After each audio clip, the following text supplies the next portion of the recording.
So, is it possible to be too innovative in business? Now, um, I remember back in the early days of StoryPro, I went to some type of networking event, and I had tried to kind of explain what I was offering, which was basically, glorified customer testimonials, basically.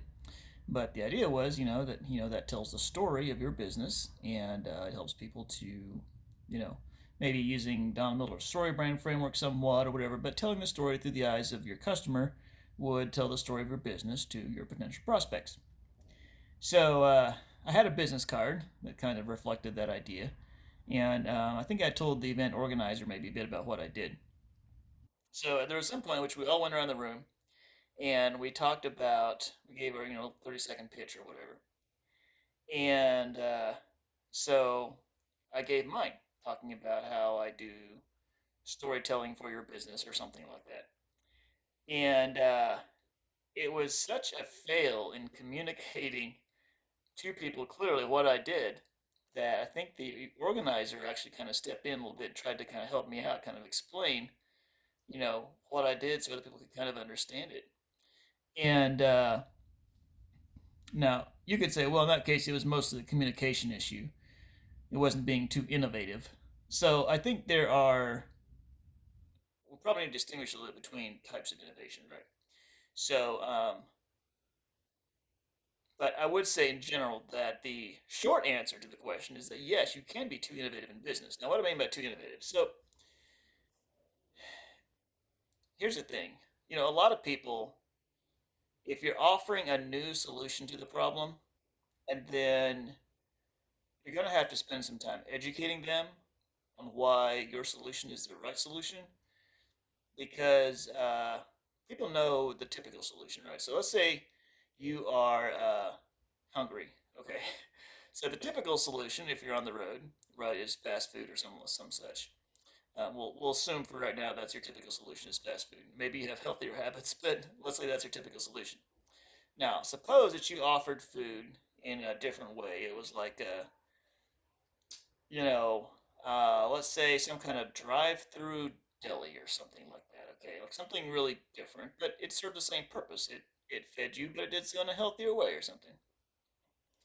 All right, so you're going to have to be pretty intentional on communicating how you solve this problem, and why it's better. Because most people, when they think I'm hungry, they think, what am I in the mood for? I'm in the mood for, what is it, Chick fil A, McDonald's, Burger King, Chipotle. What are my quick options that I could choose from, right? If you're going to offer a totally different solution, if you're going to offer, meals are going to drop from a drone in the sky, or you're going to stop by a lockbox beside the road and pull out a frozen lunch that heats itself in your car or something, right? Like if you're going to offer a different solution, you're going to have to first of all communicate clearly what this thing is, how it works, why it's better than the other options, and then secondly, you're going to actually have to get people to try it and like it so that they can start getting that groove worn into their mind of I have this problem. When I have this problem, I will use this solution. So anyway, there's a lot of uphill climbing to be done, I think, when you're offering something wildly innovative. Now, all that being said, there are many innovations that can be done that are excellent innovations. So, what are some of those that are easy to do? I say easy, that are useful in almost any business. Okay, number one, innovating on your fulfillment. So, if you can make your fulfillment more efficient, more effective, for instance, if you can cook your burgers in half the time as a fast food restaurant, you never have to explain that to a customer necessarily, except for just getting your order quicker or just to experience it. So that's not something hard to communicate, but also you don't even really have to communicate in order to get the benefit from it. So anything on the back end on fulfillment that you can innovate on is probably a good thing. Um, Anything that you can do. So in terms of efficiency on the back end, that's a great innovation. In terms of quality that the customer experiences on the but done from the back end, that's also great. So let's say that I come up with a brand new strategy for running ads that drastically improves my results for my customers. So there's a couple approaches. One is I can try to explain how my approach is vastly superior and try to get people to buy from me because my approach is so much better. And that may work and it may not work, right? You kind of have an issue there of trying to explain something to people that they don't necessarily care about or that they're not familiar with. However, if I simply go about my business and implement this vastly superior technique, now maybe I have some conversations with the client saying, hey, I'm doing this new thing and so forth, but it's not like a major, maybe price in my marketing, let's say. But I start getting really great results from my clients. They start talking to other people. They're like, hey, this new whatever he's doing, like it's really working. Like we've had a great year. We really like what he's doing for us. Well, that's tremendously helpful overall for me, right? So, in general, I say innovate like mad on the back end. That's excellent. There's, that's a great way to innovate. On the front end of your service, or like a completely new solution to a problem. That I think can have huge payoffs, right? Like when you break an industry with some totally new solution, yes, in theory that can be a major payoff, right? But it's also a major risk, right? Because it's much harder to explain what you're doing and to get people to buy from you when they're not familiar with what the type of solution that you're offering.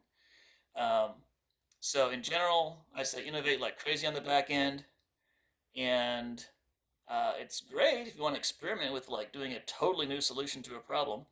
Um, but in general, that's a much riskier bet, I believe. Now, you could argue, well, that's the only way to get massive returns, and you might actually be correct on that. So I don't. It's kind of like I'm saying it's like, how should we say? Okay, so let's say you wanted to blow up a building or blow up a large area of something for some reason. Okay, so you could use, kind of your typical explosives. I'm not explosive experts. I don't really know what those are, but let's say TNT or something, right? Okay, or dynamite or something. I don't know what civilians can actually like legally use and so forth. But let's say you wanted to collapse a building, so you're going to implode it, so you're going to use some explosives. All right.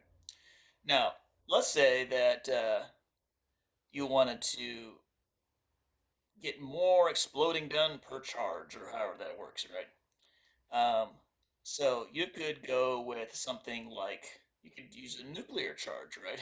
Okay. Now let's let's just put aside for now the obvious problems with the nuclear charge in terms of long-term health issues and safety hazards and all that stuff, right? But in theory, with a nuclear charge, you could blow up a lot more stuff in a much faster time, right? But because of the whole host of safety issues or let's say just because let's say maybe you're not as familiar with working with nuclear and it might go like a small amount goes a really long way or whatever, right? It might be much harder to get a controlled demolition. So yeah, you might be able to take out a much larger building, but there's also the risk that you're gonna like blow up 3 blocks that you didn't mean to blow up. That's kind of how a brand new solution to a problem is, right? It could produce amazing results. It could produce a business that explodes and is amazing. Um, or, it could blow up spectacularly. And, depending how you have it structured, you may not survive financially or whatever, right? Now, luckily, fortunately, here in the U.S., we don't have debtor's prison per se, right? Like we don't, unless you owe money to the IRS, and then they will definitely at some point they will be happy to put you in the slammer. But on the whole, right, you can make business mistakes and still live to tell, live to see another day, right? But yeah, I think that's kind of the way to look at it is innovation. That some of the small incremental innovations are really useful. It can be innovations on pricing model. It can be innovations on how you deliver the thing to the client. But the brand new solution is can be excellent, and it kind of has that pizzazz, that sizzle, that sparkle when you go to trying to present it to the world, right? But it also has the potential to blow spectacularly.